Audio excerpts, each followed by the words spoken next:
되면 하나님의 영광이 이스라엘을 떠났다는 사실을 알게 됩니다.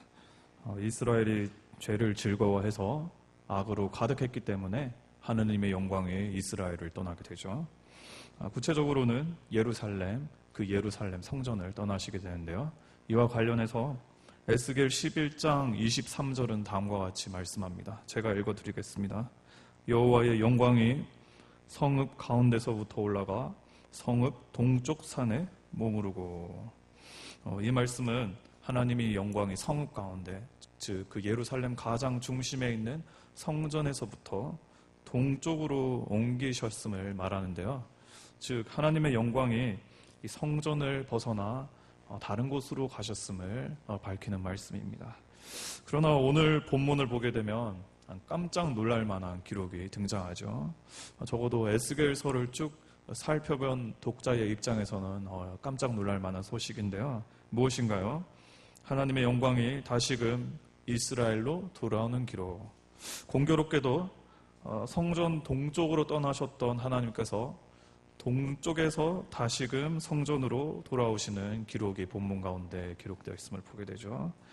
이는 곧 에스겔 40장에서부터 시작된 성전 환상을 통해 하나님께서 다시금 성소 가운데 임하실 것이고 당신의 나라와 백성을 새롭게 회복하실 것을 선언하는 소망의 말씀인데요. 구체적으로 우리가 내용을 보게 된다면 40장부터 42장까지 에스겔은 그를 인도하는 측량자의 인도에 따라 이상 중에 보이는 회복될 성전을 쭉 둘러보게 됩니다. 화면에 나오는 그림이 바로 에스겔이 본 환상 중에 그 그림을 성전을 묘사한 그림인데요. 우리가 봐왔던 일반 성전의 모습과 상당히 비슷한 것을 보게 되죠.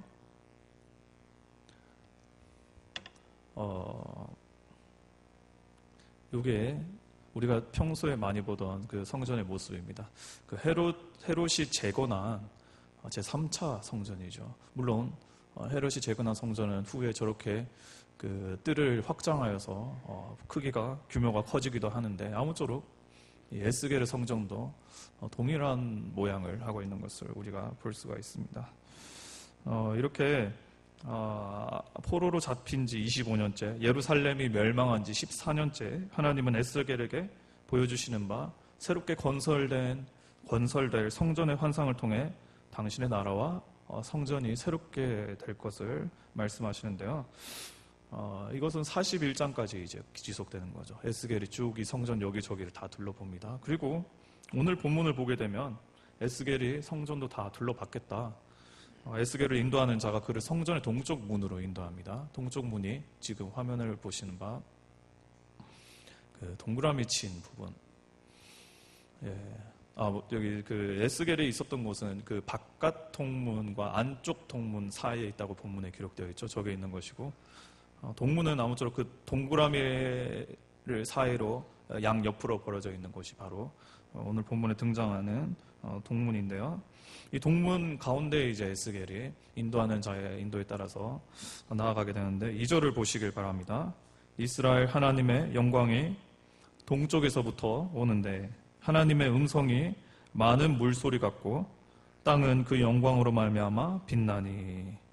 많은 물소리 같은, 또 땅이 빛나는 하나님의 영광이 앞서 말씀드린 대로 이스라엘 성전 동문을 통하여 다시 들어오는 것을 에스겔이 보게 됩니다.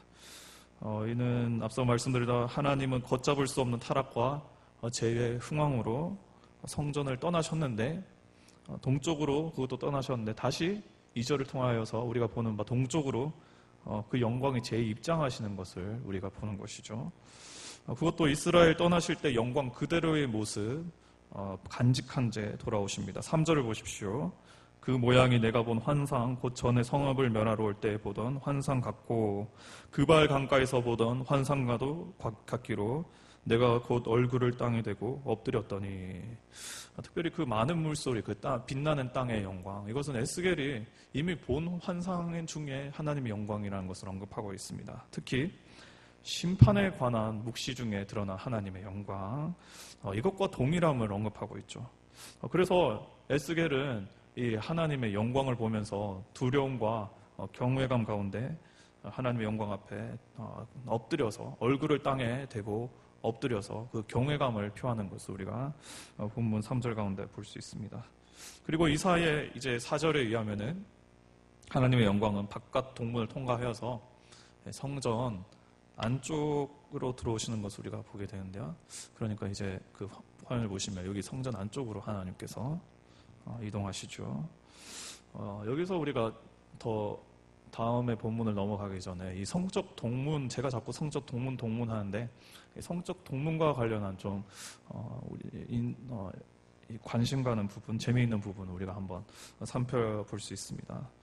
성적의 동문은, 성전의 동문은 그림에서 보는 바와 같이 사실상 성전의 동문입니다. 정문입니다. 여기 보이시죠? 성전의 정문이 바로 동문이거든요. 에스겔이 보는 지금 이 에스겔 환상 가운데 보는 성전에서의 정문 역할을 하는 것은 물론이고, 솔로몬 1차 성전이나 스룹바벨 2차 성전이나 헤롯의 3차 성전, 여기 헤롯 3차 성전 보이죠? 모두 동문이 그 정문의 역할을, 대문의 역할을 하는데요. 오늘날 우리가 예루살렘을 가게 되면 아직도 예수님 당시의 그 성전의 벽의 일부분을 발견할 수 있습니다. 이게 그 지금 예루살렘 올드시티 가운데 있는 그 성전터입니다. 성전산이죠. 이 성전 벽에 이렇게 둘러싸여 있는 것을 보게 되죠. 물론 저 모든 성전 벽은 예수님 당시 때의 성전 벽이 아니고 우리가 잘 아는 이 통곡의 벽, 이것이 바로 예수님 당시에 존재하던 성전 건물의 그 잔해입니다. 그리고 아무튼 이렇게 성전산을 가면 아직까지 그 성전터가 남아 있습니다. 그리고 성전의 벽이 이렇게 역사 가운데서 재건되어 가지고 아직 남아 있는데 지금은 이 성전이 그 무슬림들에 의해서 뺏겼죠. 여기 그래서 이거는 제 자랑입니다. 성전에 올라가면은 모스크가 있습니다. 모스크가 그 무슬림들이 예배하는 곳이라 할까요? 그 섬기는 그 사원이 위에 있는데 그래도 그 사원을 둘러싼 벽들이 과거 성전의 벽들이란 말이죠. 그리고 아직까지 우리가 예루살렘 성전을 가게 되면 여기 벽에 보이십니까? 이게 성전 과거 그 벽 그대로를 이제 중세 시대 때나 이럴 때 재건한 건데 여기 보면은 중간에 툭 튀어나온 문을 우리가 보게 됩니다. 이게 뭐냐면 성전의 동쪽 문입니다. 이게 성전의 정문입니다. 지금 불리는 명칭은 그 골든 게이트, 황금 문이라고 불리는데 황금문을 보게 되면 인상적인 부분을 우리가 한 가지 발견할 수 있습니다. 좀 가까이 확대를 하면은 성전 문인데 문은 없고 벽돌로 그 문이 막혀 있는 것을 보게 되죠. 문이라고 하는데 아무튼 막혀 있습니다. 왜 이 문이 막혀 있을까요? 그것은 나름 유대인들의 신앙에 근거한 것인데요. 이 성전의 정문, 동문은 사람이 쓰는 문이 아니라고 생각하는 겁니다. 이것은 하나님이 사용하시는 문이라고 해서 일부러 이 성전 문을 다 막아놓은 거예요. 길도 없고요. 그러니까 이러한 유대인들의 모습, 오늘날 보면은 오늘 말씀과 본문과 이 지금의 현실에 아주 깊은 유사성이 있음을 우리가 보게 되는 것이죠. 하나님께서 동쪽 문을 계속 사용하시고 계시잖아요. 동쪽 문을 통해 나갔다가 들어오시다가 오늘날도 유대인들은 아직까지 이런 생각을 하는 겁니다. 더 나아가서 재미있는 것은 이 동쪽 문 맞은편에 보면은 이게 성전산이고요. 성전에 있는 것이고 이 맞은편에 보면은 우리가 잘 아는 감람산이 있습니다. 왜 예수님께서 주로 기도하러 가시던 곳이 감람산이죠. 이런 것을 보면은 실제로 예루살렘을 가면은 성전산과 예루살렘이 멀지 않습니다. 저는 옛날에 그 성경 읽을 때 감람산이 멀리 있는 줄 알았는데 걸으면 5분 거리입니다. 5분 거리인데 그러니까 예수님께서 아주 자주 감람산을 쉽게 사용할 수 있도록 기도하시는 것을 볼 수 있죠. 아무튼 감람산이 맞은편에 있는데요. 이 감람산은 그 의미가 감람 열매가 많이 열매서 올리브 열매가 많이 맺혀서 감람산이지 않습니까? 그런데 오늘날 예루살렘 감람산을 가보게 되면은 이 올리브 열매 잘 안 보입니다. 대신 이런 벽돌들이 많이 보입니다. 이 감람산에 있는 이 벽돌의 정체들이 무엇인가? 바로 무덤들인데요. 이 사진을 보게 되면은 여기 무덤들이 있고, 여기 지금 이스라엘 동쪽 문이, 성전의 동쪽 문이 보이는 것을 보게 되죠. 왜 지금 오늘날에 많은 유대인들이 성적 동쪽 문, 그리고 우리가 여기 아까 사진을 살펴보았듯이 동쪽 문 앞에도 많은 무덤들이 있는 것을 보게 되지 않습니까? 왜 이렇게 많은 무덤들을 굳이 동쪽 문과 그 맞은편 감람산에 이렇게 조성을 하는가? 이것은 우리의 신앙은 결코 아니고 옳은 신앙도 아닌데요. 나중에 이들이 그 신앙하는 메시아 혹은 하나님께서 어떤 문을 통하여서 들어오는가? 바로 동문을 통하여서 들어오니까 이 동문을 통하여 들어오는 광경을 가장 먼저 목격하기 위해서, 그리고 그 동문을 들어가는 메시아 혹은 하나님의 발자취를 직접 경험하기 위해서, 어떻게 보면 이 부활의 신앙과 연관이 있는 것이죠. 직접 경험하기 위해서 일부러 이렇게 무덤을 앞에 많이 쌓아놓은 것이에요. 아무튼 우리가 이런 유대인들의 모습을 보면서 오늘 한 가지 우리 입장에서는 도움이 될 만한 것이, 성전은 전통적으로 그 동문은 하나님께서 사용하시는 문이다. 우리 인간이 사용하시는 문이라기보다는 하나님께서 사용하시는 그 문입니다. 그래서 계속적으로 하나님께서 나가셨다 들어오셨다, 이 동쪽 문, 그래서 이것이 중요성을 가지고 있는데요. 이 하나님의 영광이 다시 동쪽 문을 통하여 들어온다, 오늘 본문에 기록되어 있죠. 그리고 동쪽 문 안으로 성전 안에 입장했을 때 5절을 보십시오. 영이 나를 데리고 안뜰에 들어가시기로 내가 보니 여호와의 영광이 성전에 가득하더라. 성전에 여호와의 영광이 가득했다 기록하는데요. 한편 5절을 보면은 그 엎드려 있던 에스겔은 한 영, 이것은 우리가 주로 해석하기는 성령에 이끌려서 그 안뜰에서 여호와의 영광에 있는 것에 같이 동참하게 되는데, 여기서 여호와의 영광이 가득한 것은 우리가 출애굽기에 기록된 성막의 완공 때의 구름이 가득한 전경, 또 솔로몬이 성전을 완공했을 때 주의 영광의 구름이 가득한 전경과 아주 일치하는 것을 보게 됩니다. 이것을 상기시킵니다.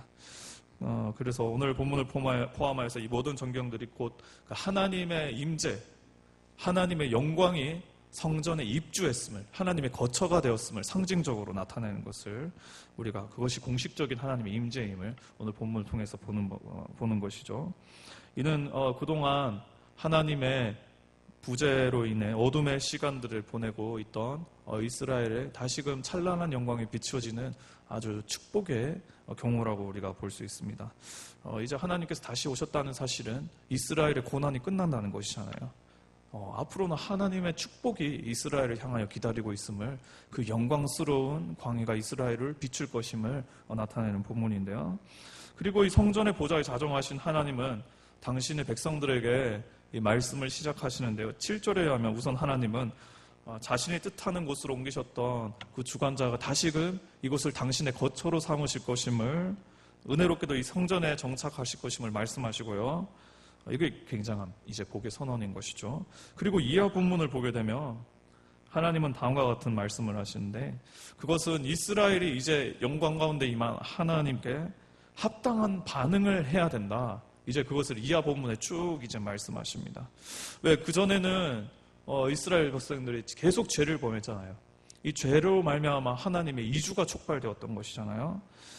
이제는 자신들이 무엇을 잘못했는지 깨닫고 부끄러워하며 더 이상 죄악을 범치 않는 모습으로 하나님께 반응해야 함을 이하 본문에서 하나님께서 말씀하시는 겁니다. 가령 9절을 보십시오. 이제는 그들이 그 음란과 그 왕들의 시체를 내게서 멀리 제거하여 버려야 할 것이라. 그리하면 내가 그들 가운데서 영원히 살리라. 그리고 11절을 보시길 바랍니다.